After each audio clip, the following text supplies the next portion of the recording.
Bonjour à tous, on se retrouve sur une nouvelle vidéo où je vous présente ma ludothèque et mes jeux que j'affectionne tout particulièrement pour diverses raisons.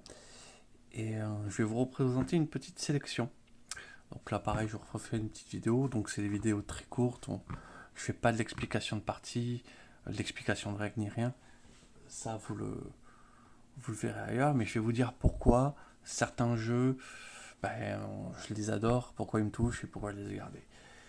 Et je vais présenter directement un des petits nouveaux de la maison, c'est Café. Hop. Donc, Café, c'est cadeau de ma belle-mère pour Noël. Et, euh, et qu'est-ce que c'est un bon jeu? Parce que déjà, c'est fait partie des jeux où tout le monde joue. Voilà, c'est ma belle-mère y joue, tout le monde arrive à accepter ce jeu très facilement.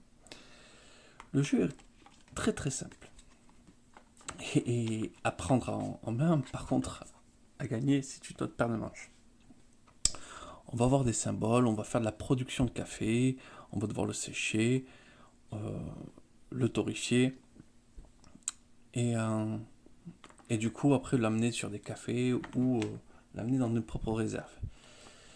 La grande difficulté en fait de ce jeu, c'est que à chaque tour, on va choisir une carte et on va devoir sacrifier au moins 2 cases pour pouvoir essayer de placer des éléments, pour placer sa carte.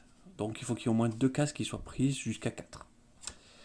Ce qui rend le jeu en fait très stratégique, c'est que comment on va placer sa carte, si je le place comme ça, quand je vais torréfier du café, je pourrais torréfier les deux actions. En une seule action, je pourrais torréfier les 2 éléments, 2 cafés différents.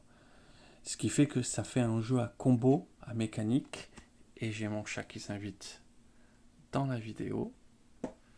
Voilà, on ne te dérange pas, non. Ouais, tu vas t'installer en plein milieu. Ouais, je n'en doute pas. Hop, pardon. Et donc ça en fait un jeu en combo.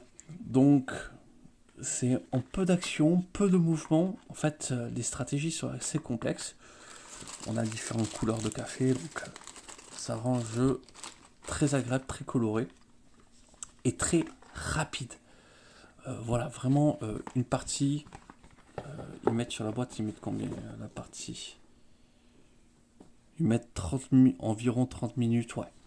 Vraiment, en 30 minutes, la partie elle est finie. Une fois que tout le monde a fait sa deuxième partie, a compris la règle, puis a compris la subtilité, vraiment une demi-heure, le jeu est fait.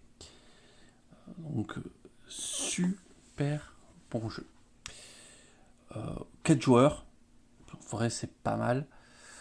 Si je vais lui mettre un petit bémol, mais c'est vraiment histoire de le critiquer pour rien, euh, c'est qu'il y a peu d'interaction entre les joueurs. On peut vite fait se piquer des cartes ou prendre les cartes qui intéressaient plus l'autre, mais ça se limite à ça. Après, c'est vraiment optimiser sa production tout seul au maximum. Voilà, je vous remercie d'avoir regardé et je vous souhaite une excellente journée.